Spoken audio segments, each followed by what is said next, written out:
Caca ini geli juga saya dengar ya. Ini belum ada pemilihan apapun ya. Ini baru survei, lembaga survei ini bukanlah lembaga penentu orang dipilih atau tidak dipilih. Saya masih ingat waktu Pak Jokowi mencalonkan jadi gubernur DKI. Hampir semua lembaga survei itu mengunggulkan Fauzi Bowo, ya. Ternyata realitas politik, ya, kalau dalam pendekatan sosiologi politik itu bisa terbalik-balik. Begitu juga elektabilitas itu atau lembaga survei itu aja bisa dipakai sebagai cermin untuk melihat diri di mana kekurangan-kekurangan yang belum dibenahi. Tetapi untuk menentukan seseorang dipilih atau tidak oleh masyarakat, itu banyak sekali faktor-faktor pendukungnya. Dan terutama Mbak Puan punya investment yang kuat, ya, bahwa partai PDIP 2 periode ini melahirkan kader-kader yang luar biasa, ya. Termasuk juga Ganjar itu kan kader dari PDIP. Artinya apa? Pemilih-pemilih PDIP itu adalah pemilih-pemilih yang berkembang, yang terus yang konstruktif, ya, sehingga itu pun sudah menjadi modal besar sebenarnya. Cuman di PDIP kan yang menentukan, ya, siapa yang bisa menjadi capres itu kan ada di tangan Ibu Ketua Umum. Jadi semua itu masih mencoba berusaha, ya, untuk membangun identiti, ya, agar masyarakat lebih mengenal, agar masyarakat lebih mengetahui. Tetapi elektabilitas itu nanti ditentukan apabila kompetisi dimulai. Sekarang tidak satu partai pun yang sudah mendeklarasikan ada calon yang akan mereka usung untuk Pilpres.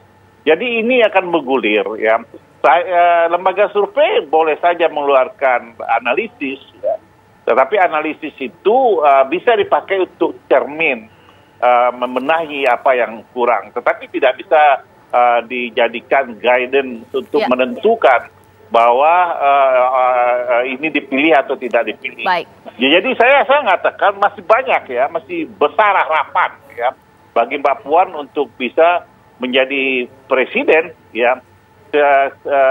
Terutama karena kalau Partai PDI sudah mengeluarkan keputusan, ya, pasti semua kader akan sulit mendukungnya.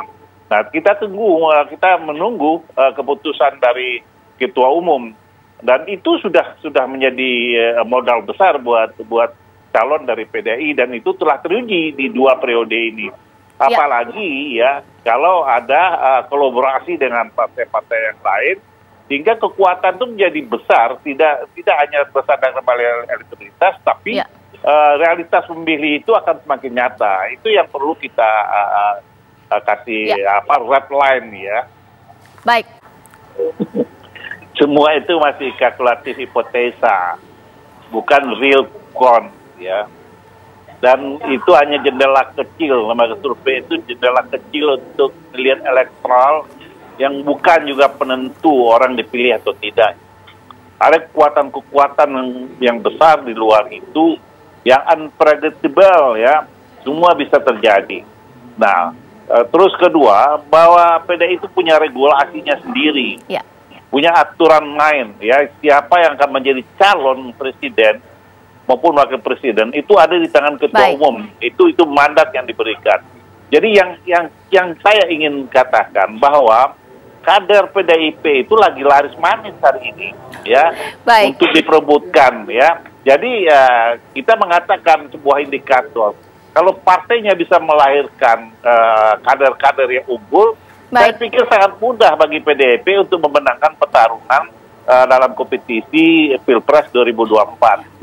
Apalagi, ya, kalau Ibu Puan yang diputuskan sebagai calon, ya. Saya pikir apa yang dihipotesakan itu akan terbantahkan. Baik. Trust me deh, ya. Oke, Bang Kapitra.